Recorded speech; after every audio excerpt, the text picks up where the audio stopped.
Right now on the National Weather Desk. Winter warm-up. While much of the nation enjoys a break, the snow is still falling in New England. Some of these side roads aren't in perfect condition. Inversion haze. Utah looks for solutions to unhealthy air in the winter. It's definitely, one piece of a bigger suite of solution. Peachy forecast? 1 year after the worst crop in decades, Georgia's peach farmers are hoping the weather cooperates. I didn't see a single peach this summer. Ice shelf dangers. They may look cool, but they pose real dangers. I've never noticed an iceberg here before, and I've lived here all my life. And one researcher's journey to Antarctica gets a warm reception on TikTok. From our nation's capital, this is the National Weather Desk. Well, good morning and welcome to the National Weather Desk. I'm meteorologist Eileen Whalen. Well, after several weeks of intense winter weather, most of the nation is finally getting a little break today. In fact, many cities are going to see record heat over the next few days. But winter isn't going away for good. Hartford, Connecticut looked like a winter wonderland on Sunday, and this morning the flakes are flying in Maine. Johnny Mayfie is in Portland this morning where the flakes are flying. Some of these side roads aren't in perfect condition. Like I mentioned earlier, there's some snowpack on them. And this road down here, we're on Ballin Street, and some of the cars are why this one looks clear, but the other ones have been cleared up a little bit, and this is a roundabout in this little section in the middle right here, so that's why that's not plowed. That's not supposed to be plowed. But if you haven't headed out the door yet, well, let's show you what you're dealing with. It's sort of light and fluffy on top, but underneath it can get a little heavier, so you might want to fuel up with a banana or a granola bar or something, because it can get a little heavy, and some of the powder will blow, but otherwise you can just throw it off to the side a little bit, and that means that underneath snow is good for some snowball snow as well. Well, most of the nation isn't going to see snow like that. In fact, these are high temperatures for Wednesday. Guys, we're talking 80s and 90s in Texas and 70s through parts of the plains, where just a few weeks ago, the mercury fell below zero. Well, in Pennsylvania, last week's warmer weather is making it difficult for some businesses to keep their doors open. Maxine Rose learned the weather whiplash is impacting their bottom line. It's just put a wrench into things again. The last two winters have just been, they haven't been winters. One day, bouts of warmer weather melting plenty of snow. Humidity has to be a dry humidity, of course, and then any temperatures probably 25 and under. We need the man-made snow here, as that's how we operate. And the next, persistent rain, creating icy and even dangerous conditions. When you come here, we want you to have a positive experience and a fun time. Today, as you can see, wouldn't have been a positive and a fun experience. As a result, Doug says many of their hours, lanes, and staffing have had to be cut, putting a pause on potential revenue. Probably the biggest frustration is our restaurant and our Miners Pub does very well when tubing is open. Other places like Chambersburg feeling a similar impact when it comes to their ice fest. We try to plan for everything, but Mother Nature always throws us curveballs. So this year we did postpone some of the live carving, and we postponed putting the smaller sculptures out. They'd worked so hard on them, and then they're being melted. However, with many other activities to offer, for the Ice Fest, it isn't a total loss. It's funny because the colder the weather is, the better it is for the ice. The warmer the weather is, the better it is for the crowds. So even though the ice was melting, I think people kind of have fun trying to guess what it was. And they just like being outside, being downtown. Coming out here and tubing as a family and with groups, it's a lot of fun. We can salvage a few more weeks if the temperature cooperates. And a note of caution for at-home gardeners. Don't let this recent bout of warmer weather fool you.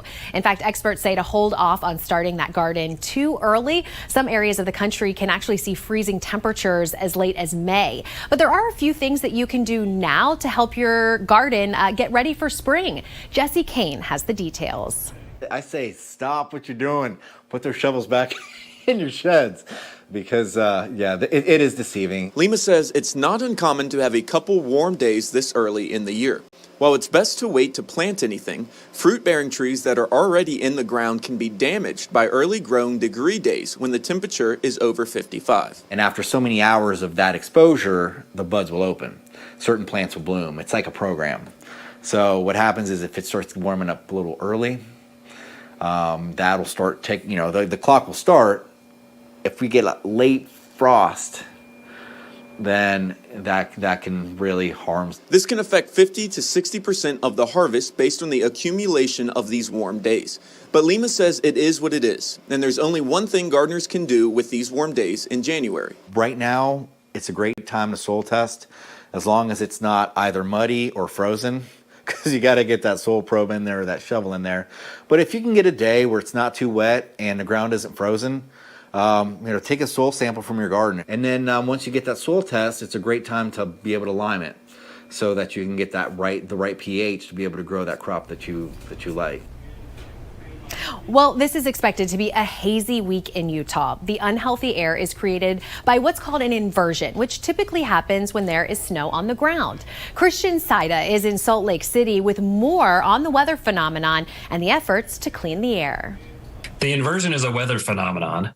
Where we get the air stuck essentially in our valley bowls. According to the Utah Department of Environmental Quality, inversion occurs when warmer air at higher elevations traps the cooler air below. This is something that's caused by all of us. We drive, we heat our homes, all of us are emitting things that are contributing to this air quality. Bruning recommends simple changes like reducing cold starts, not idling, carpooling, and riding transit. It's why Senator Nate Bluin is proposing Senate Bill 153. It would enhance penalties for idling commercial vehicles on bad air days. It's not going to solve our inversion issues for sure, but it's definitely, one piece of a bigger suite of solution. The bill would allow citizens to monitor idling commercial vehicles, and after a certain time frame, the vehicle can be reported. You can turn your thermostat down. You can do something to improve the energy efficiency of your home. The state is taking steps to improve the air. It's implementing programs, statutes, and rules to reduce emissions, research, and outreach campaigns. At this point, there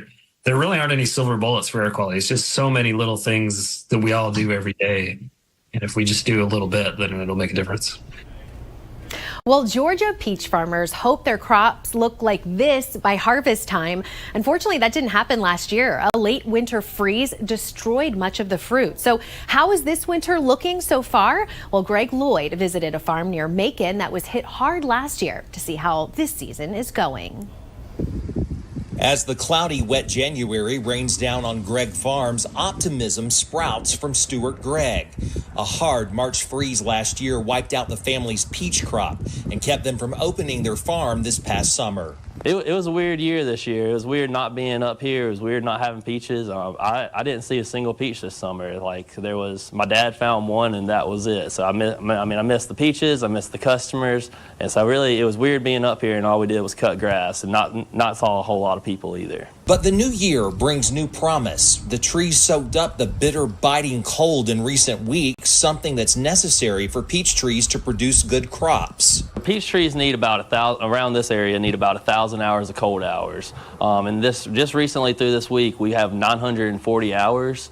And that's way ahead of where we've been the past 3 years. Greg, determined to stay positive, says the possibility of a late freeze again this year does cross his mind. I'm a little nervous, but another thing is Easter's early this year. It's actually at the end of March, and so that means there'll be an earlier full moon. And usually after that full moon, that's when you know you made it through. So with it being earlier, I have higher hopes this year than last year. Well, now some news that is out of this world. NASA says it found water on an exoplanet 97 light years from Earth. Astronomers used the Hubble Space Telescope to detect water molecules in the small, blazing hot planet's atmosphere. But temperatures on the planet reached 800 degrees Fahrenheit, making it very unlikely that any kind of life exists there. Well, coming up on the National Weather Desk, we'll find out how the military prepares for cold weather combat. And we'll help you better understand the polar vortex.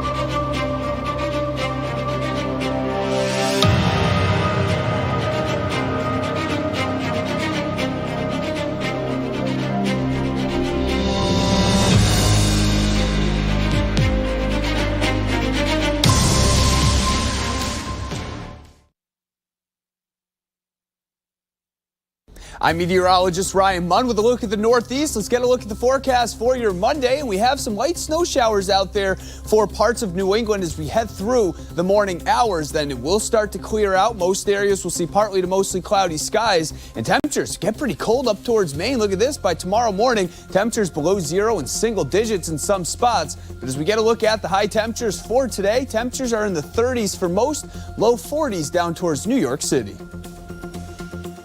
Hey everyone, I'm Wyatt Everett. Let's get you right into that forecast now. As we go through this Monday, partly cloudy conditions, giving way to a little more sunshine in the afternoon. I'm also going to have a kind of a brisk northwest wind out there, so be ready for a little bit of a wind chill into Tuesday morning, staying clear as well. Temperature-wise, interesting to see the numbers not warming up a great deal. Into the upper 40s this afternoon, and then as we go into Monday night, temperatures dropping down once again below freezing to start you off on Tuesday. Be ready with that coat handy.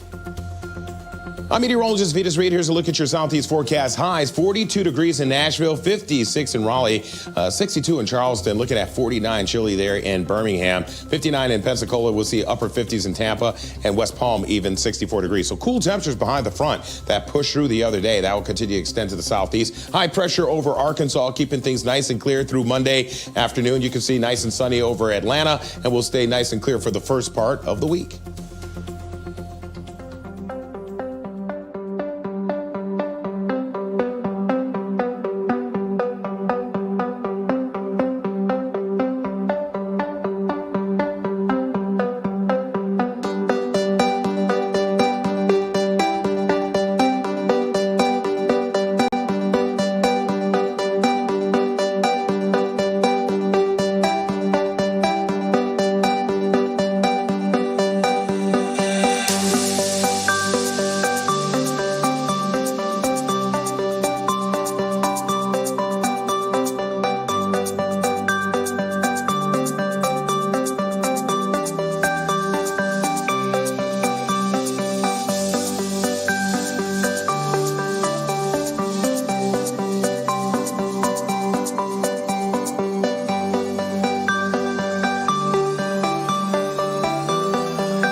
You are watching the National Weather Desk. Well, it was a frigid journey to Antarctica for one doctoral student, but he's getting a warm reception on TikTok. He's gone viral after sharing parts of his research on the Antarctic ice. Alicia Smith has the story. So what's the difference between ice that you make at home in your freezer and ice here in Antarctica? The answer to that is bubbles. If Austin Carter had to pick a theme song, it would probably be Ice, Ice Baby. The 27-year-old doctoral student and Royal Oak native has been living on the southernmost continent for 50 days, where researchers are drilling for ice. So ice cores from Antarctica are this unique scientific resource. They contain a record of Earth's climate that's pretty much unrivaled by other archives. I caught up with him in Sydney, Australia via Zoom this week after he just wrapped up his third trip near the South Pole. He joined researchers from 15 universities and ColdX to find the oldest ice on the planet and study the prehistoric dust particles trapped inside. What is the oldest core of ice you've uncovered? Our oldest ice sample that we've collected now is greater than 4 million years old. This is the oldest ice that's ever been collected on the planet. And he's been serving up this polar science knowledge to the masses. Here are 5 things we can and cannot do while living here in Antarctica. This video racked up 27.5 million views on TikTok. My mother actually encouraged me to do, she was like, people really have a lot of questions. You should make an educational video. The most popular question? Where do you go to the bathroom? We pretty much have a designated bathroom tent and, it's nothing fancy, but it works. Well, in Michigan, ice shelves have started to form along the Great Lakes, but with temperatures warming recently, officials are warning that the ice shelves can pose very serious dangers. Lynette Grant has more. A mild December stalled development of shelf ice along the Lake Michigan shoreline. Thanks to our blast of cold weather, an ice shelf is now forming. This shelf, while photogenic, is quite dangerous, especially with our recent rise in temperatures. Just like you respect the water in the summer when they tell you not to swim, when they tell you not to go out on that ice shelf, it's for a reason. With shelf ice, you never know where it starts or ends, or how strong it is. That's why officials urge you to never walk on it. Despite this warning, I saw several people walking on the ice toward Lake Michigan. Shelf ice goes out there into the lake and then drops off there at the edge of the water, and so it's really hard to tell what is a good strong point, what's a weak point. This year's ice is bringing a surprise treat for visitors, something you'd normally see in Arctic regions. I've never noticed an iceberg here before, and I've lived here all my life, so it's just super cool. It fascinates me that, kind of makes me think there should be penguins walking on it or something. Within the last week, photographers have been flocking to the lakeshore, capturing pictures of this iceberg. Drone photographer Leif Warner says this is something he had to see for himself, both with his eyes and the eyes of his drone. On the far side of it, on the western side, there is a cliff, and so it looks very dangerous if you were to try to navigate out to it. So luckily I have the drone to go out there and kind of fly it around and investigate. For as long as the ice lingers on the Lake Michigan shoreline, visitors are encouraged to enjoy it from a distance. Well, we've talked a lot about this program, about staying safe in the winter and things to do to protect your home and car from frigid temperatures. But how does the military prepare soldiers for sub-zero temperatures? Audrey Boucher takes a look. They come up here, they're exposed to having to, work in the snow and the ice and the cold, and not only getting their tactics accomplished, but making sure their equipment functions as well. So it goes back to training to prepare for that Arctic part of the National Defense Strategy. This year's Winter Northern Strike introduced service members from the Army and Air Force Special Operation Forces and emergency response teams to the automated image-based medical sensing drone. It was first introduced by the engineering company Arete during last summer's Northern Strike. AIMS features key components that include locating casualties, their positions such as standing, sitting, or laying down.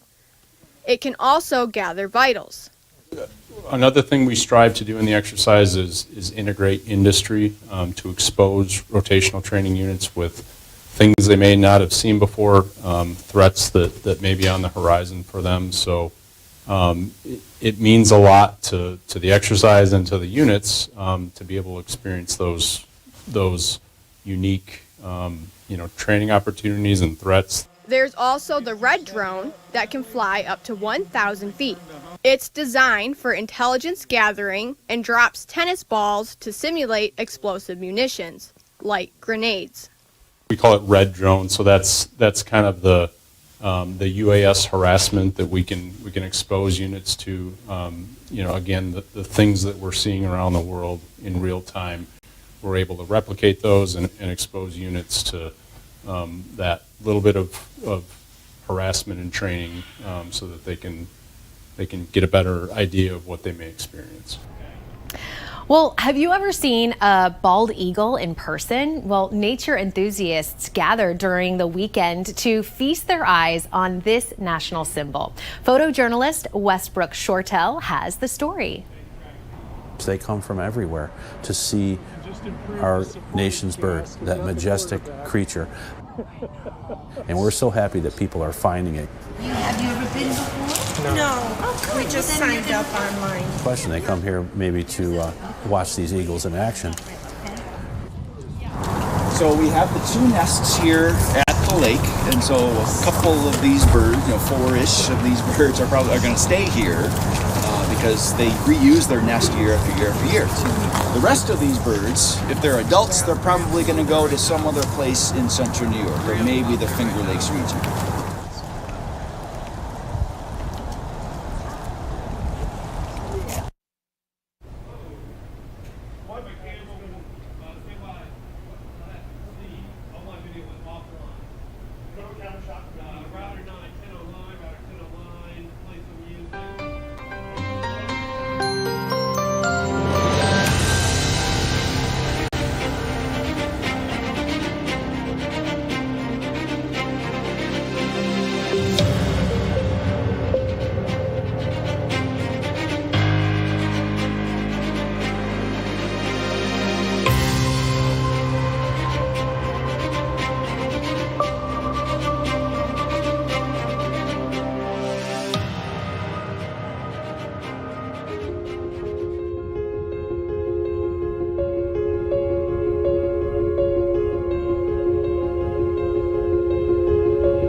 Well, a very good Monday morning, everyone. I'm meteorologist Andrew Buck-Michael. Plenty of sunshine across the plains today and pretty quiet for most of the Midwest today. Now, we do have a quick round of some light rain snow mix sweeping in from the Great Lakes and the Ohio Valley for the day tomorrow with a quick clipper system, but still plenty of sunshine and mild temperatures across the plains. Look at that. Wichita getting to 59 for Tuesday.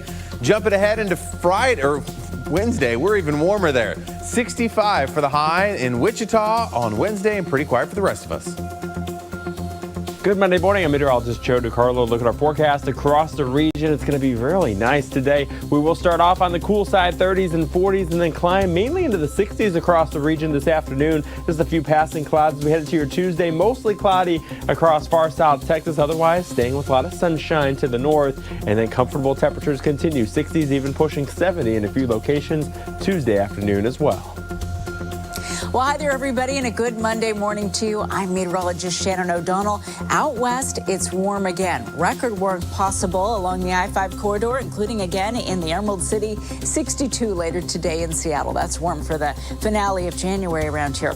Back to the mid-40s, even in Missoula, nearly 80 in San Diego. Next weather maker, really just this big ridge of high pressure keeping everything warm through the four corners in the northwest, but some heavy rain stirring north into BC today. And that's the scene from here.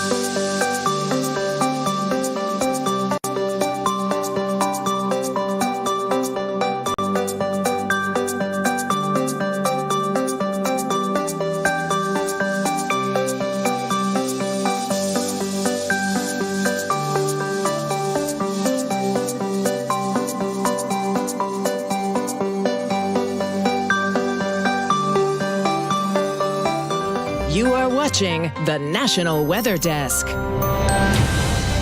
Well, recently, a chunk of the nation was unusually cold thanks to the polar vortex. Meteorologist Anthony Macari says it's nothing to fear because it's always here.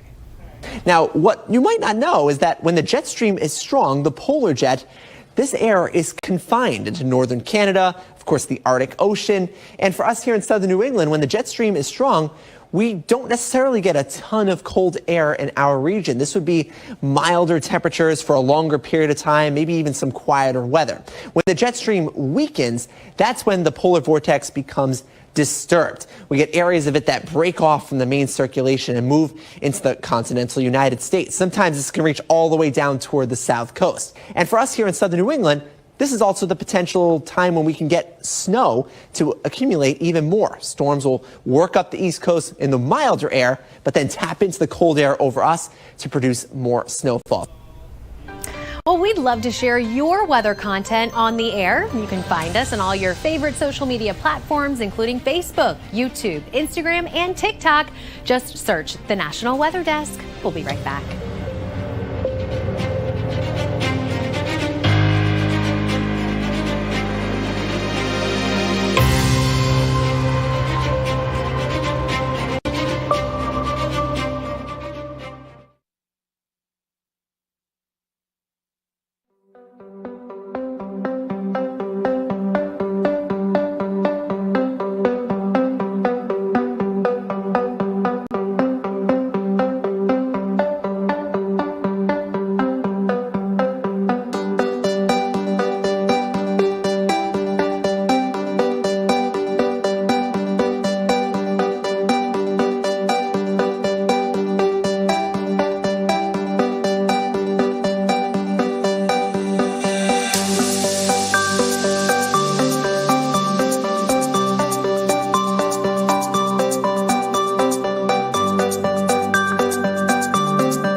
Well, thank you so much for joining us today. Tomorrow on the National Weather Desk, we'll look at why bear sightings are becoming more common across the U.S.